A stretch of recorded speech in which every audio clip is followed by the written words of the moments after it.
Next on C-SPAN, more from the Women's Agenda Conference in Des Moines, Iowa. The speakers included former Governor Bruce Babbitt of Arizona.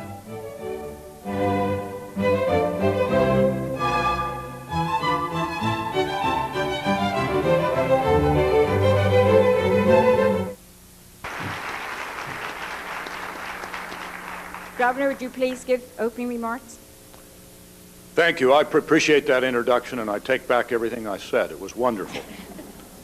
I want to stress just one additional thing, though, and that is I want all of you to understand that I am the ex-governor.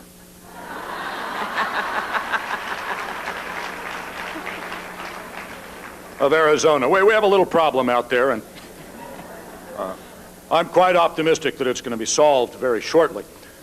Somebody said to me, Bruce, that guy, by the way, a Republican, following you is conclusive proof that Darwin was wrong. Okay, let's get to the point.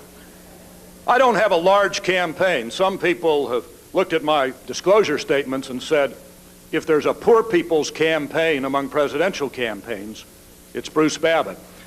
And it's for that reason that I sent an advance person over here last night. Her name is Hattie Babbitt.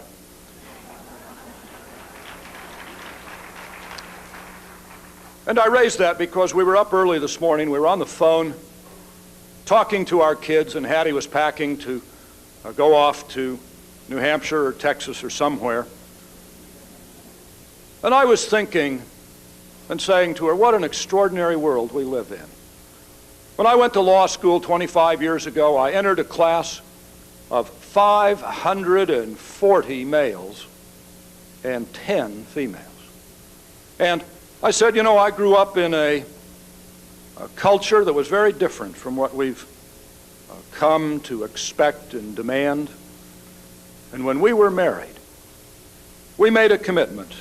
Hattie wanted a career, we wanted to raise a family, and we knew that we were going to have to make some real adjustments, and it would be a learning process.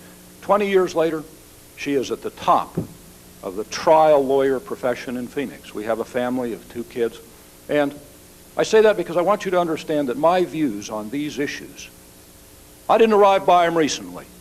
I didn't formulate them for a political campaign. I learned them in the crucible of a relationship of absolute equality and sharing and commitment. And I learned a lot along the way. Now, during my years as governor, well, let me just say this. The record is there. Let me skip past it quickly and say that whether you're talking about hiring women in top positions, women in my cabinet, affirmative action for minority women, my emphasis on the issues of daycare, my position on the necessity of meaningful choice, of pay equity, of comparable worth. The record's there. You can look at it and see. I didn't arrive at it yesterday. It was formed out of a learning experience in a partnership, translated into government policy.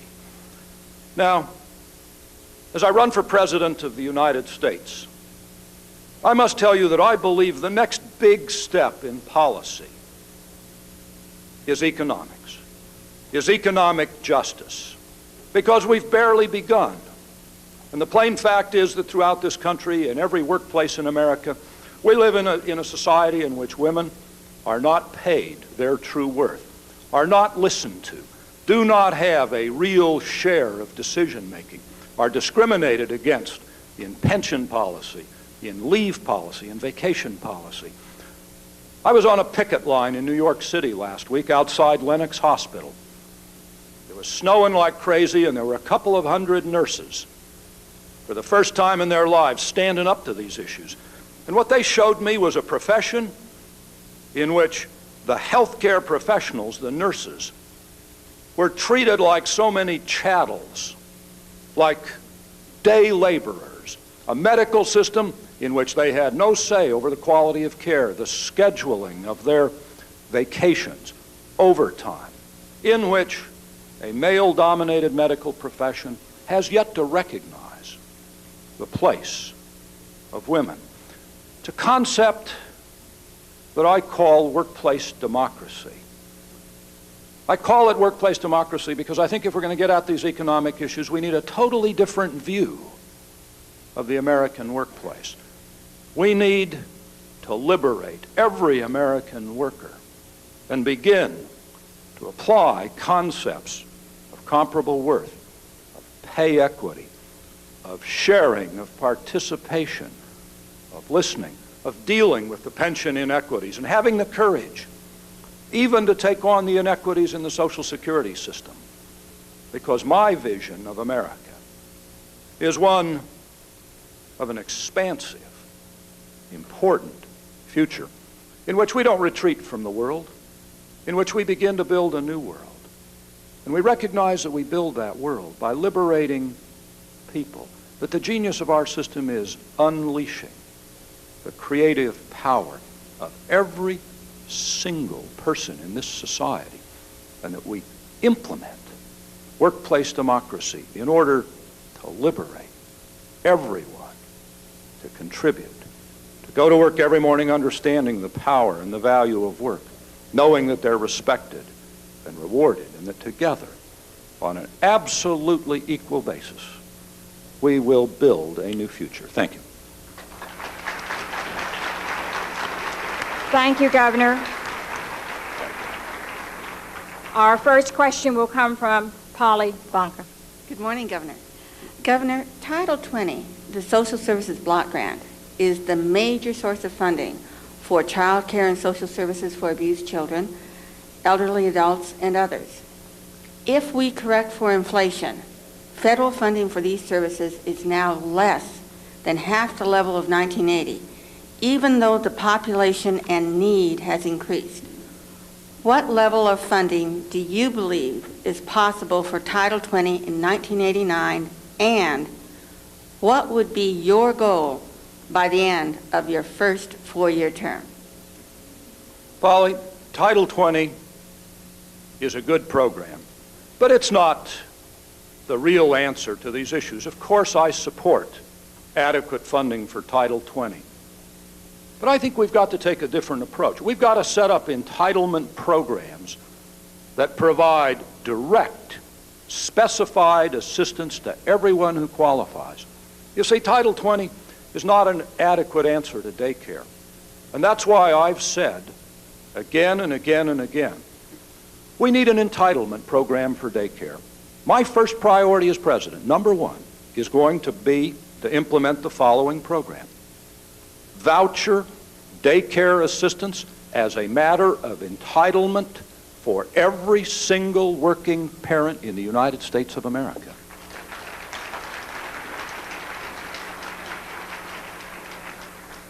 People say, why the emphasis on daycare? Well, I'll tell you why. Because out of my own experience in Arizona, it's a winner. People understand the need for it. It's the opposite of welfare. It's an incentive for people who are willing to work and take charge of their futures. And it's the beginning of education for our kids. The first grade is too late. We need to get these kids in a nurturing, growing situation a lot earlier. Thank you very much. Our next question will be from Betty Shapiro. Governor Babbitt, or should I say ex-Governor Babbitt? Got it. I don't know what I'm going to do when that other one becomes an ex-governor, too. I think you'll be able to take care of that. As part of its foreign aid program, the United States has for decades promoted family planning programs overseas by supporting organizations like International Planned Parenthood and the United Nations Fund for Population Activities. The Reagan administration has cut off these funds. They contend that there can be no contact between the United States support and abortion services abroad. The result of these policies is a drastic drop in the level of family planning services available to women in the third world who need this information most desperately, and where the greatest cause of maternal death is because of illegal abortion. Governor, would you reverse this policy? Would you restore U.S. support for overseas family planning? The answer is an emphatic yes, yes, immediately.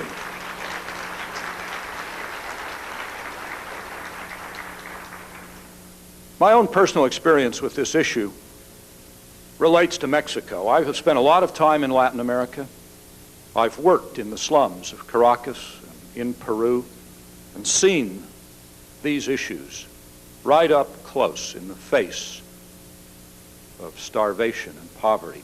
I've walked the streets of South American villages where I've seen women standing barefoot in dusty villages, holding starving children, looking for help with no help to come. And we all understand that these extraordinary growth rates in many areas of the world make it impossible to have any meaningful concept of family, of parenthood, of nurture, of futures. For many years, we were beginning to make progress. I saw it most importantly in Mexico, where our policies led in some direct measure to a change of policy in the leadership of the Mexican government, a country where half of the people in the entire country are below 18 years of age, where the unemployment rate often is 30, 40, 50%, where the per capita income in the last 6, 7 years has dropped 50%. Now, with our help, the Mexican government began policies which resulted in the birth rate dropping from 3.5% down to about 2.5%. In the hour of success, the message they heard from the Reagan administration in Mexico City was, it's all been a terrible mistake. Stop it. It has the makings of a tragedy, and we must all, are there any Republicans here? Yeah, let me see your hands. You ought to be especially outraged that it's your leaders who are doing it. And I say that in a mildly nonpartisan way. This isn't a partisan political issue. This is futures, starvation, families. And you got to go out and collar those guys and shake them up and say, you know, let's get moving. Let's get moving. Thank you. Our next question will be from Mickey Carlson. Good morning, Governor. The only growth in our economy is in small business, at least right now. 1/4 of all small business owners. Can you hear me now? Is this on? The only growth in our economy is in small business. Can you hear me now? Yeah. 1/4 of all small business owners are women who face significant obstacles in trying to obtain commercial credit, in trying to obtain government loans and other types of assistance which are more readily available to men. Also, women only receive 1/2 of 1% of all the federal procurement money that is spent every year. What would you do to open up opportunities for women in business, for opening up opportunities to women in the procurement system? And don't you think it's time that the equal credit law should apply to women applying for commercial credit as well as for personal credit? Yes. Now, you see, this phrase, workplace democracy, that I use, compels answers to all of these issues which say we will enforce the credit laws, we will enforce the affirmative action laws, we will structure procurement and credit in a way that provides these opportunities for two reasons. The first is that the Constitution and the civil rights laws of this country require it. I don't think Ed Meese has ever understood that. And I don't think the people in charge of the Equal Opportunity Employment Commission and all the other agencies have ever understood that. But you see, there's another reason for doing it that we need to start talking about. It's this. We've got to become more productive in this country. We've got to compete. We live in a world of infinite economic possibilities, a revolution that we've created of economic opportunity all over this world. And we now live in a society in which some of our leaders are saying we respond to all of that competition by surrendering. They're telling you that in the hour of this tremendous opportunity, we pull up the drawbridges with protectionism, tariffs, quotas. I don't accept that. I think it's a pessimistic loser view, because I see a different possibility in this concept of workplace democracy. If we could liberate half of the American workforce and say, we're going to provide you the tools to be creative and productive, think of what would happen. Can we compete? Can we provide better jobs and income? Yes, but we can only liberate the workforce by talking honestly about credit, about equal access, about maternal leave, about all of these pension issues. If I may, just a word about the pension issue. I began to understand from Hattie that the way we administer pensions in this society discriminates directly against women. Pensions don't vest in most workplaces. How do your pension systems vest in your workplace? 5 years? 10? 10 years. What happens? Many women are in and out of the workforce for childbearing, for many other reasons, and all of a sudden they wake up at age 50 and look around. Nothing's vested. We have in effect utilized a workforce on the cheap by our failure to deal with that vesting. And there's a way to do it called portable pensions. It's a federal law that I espouse, which simply says we will have pensions in every workplace which begin vesting on day one, and you take them with you throughout your life for your economic security.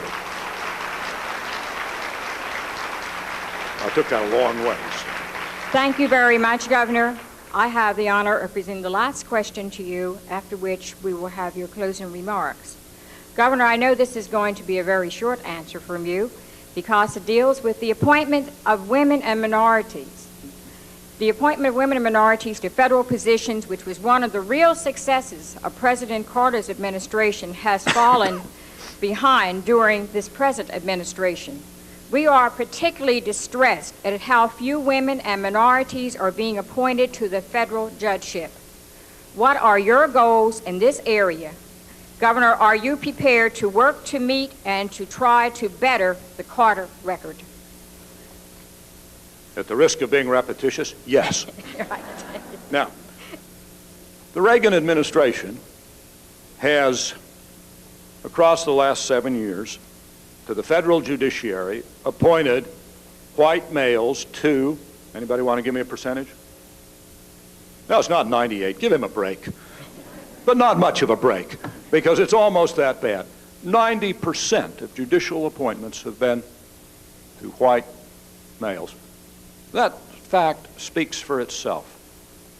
I did a lot better than that in Arizona, a Republican state, where my appointments were constrained by a merit selection commission, which gave me lists.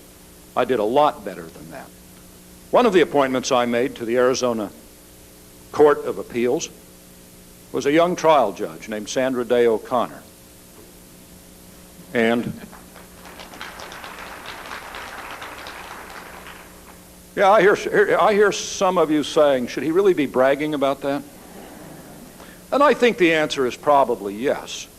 And the reason is that we have an obligation to appoint talented women of both political parties to the judiciary, and I believe that my judgment on that score will ultimately be vindicated in her career, if it hasn't been entirely vindicated in your minds to date.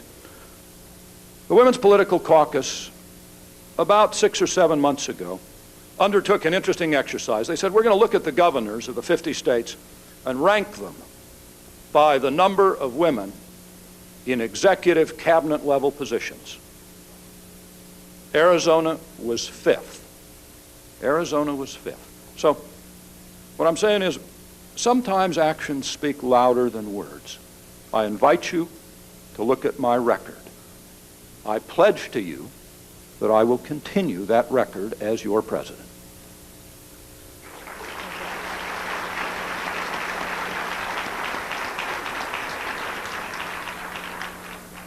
Your closing remarks? Yeah, let me guess what you've heard so far from all of the candidates. I have not been standing behind the screen there. The Secret Service won't let me. But I suspect what you've been hearing is a lot of pretty persuasive people whose record on these issues is pretty good, and any one of whom, frankly, would be a lot better than all of those candidates who didn't even bother to show up.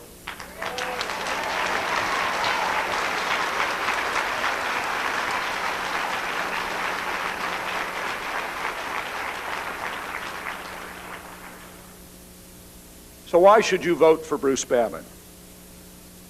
Because I'll tell you honestly that the visions, the dreams that we all talk about, we're not going to reach them unless we're honest about the economic issues in this country. You see, the programs and the promises begin to resemble window shopping, kind of a bit of a misrepresentation, because candidates lead you down looking at these dreams of the future, but avoiding the reality, and that is, how are we going to pay for them? How are we going to come together to deal with these issues? How can you trust candidates who say, I promise those things, and then they're silent about the deficit? They're making those promises. The very time that that deficit is being used to trash the agenda of progress that we've already built, to destroy our future, to cut health care programs, child care programs, education programs, the chances for people to advance. And the reason my candidacy is different is because I come here and say, if we believe in the progressive agenda and we believe in the future, we got to be honest about that deficit.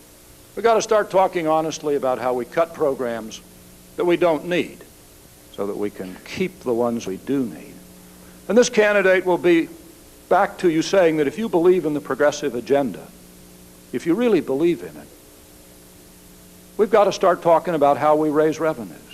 Because if we remain silent on that issue, we become part of the problem. We become a co-conspirator in the destruction of our economic future. And what I'm saying simply is this. I share your agenda. Look at my record and the nature of my relationship with my family and my past and how I've operated as governor. Listen to my dreams, but then understand we're not going to get there unless we have the courage to talk honestly about these economic issues so that we really can make the changes and build a future and leave a legacy for our children. Thank you very much. Thank you, former Governor Bruce Babbitt. You've been watching a portion of our coverage of the Women's Agenda Conference from Des Moines, Iowa. If you have a question about this program or any other C-SPAN programming, you can write to us at 444 North Capitol Street, Suite 412, Washington, D.C. The zip code is 20001. C-SPAN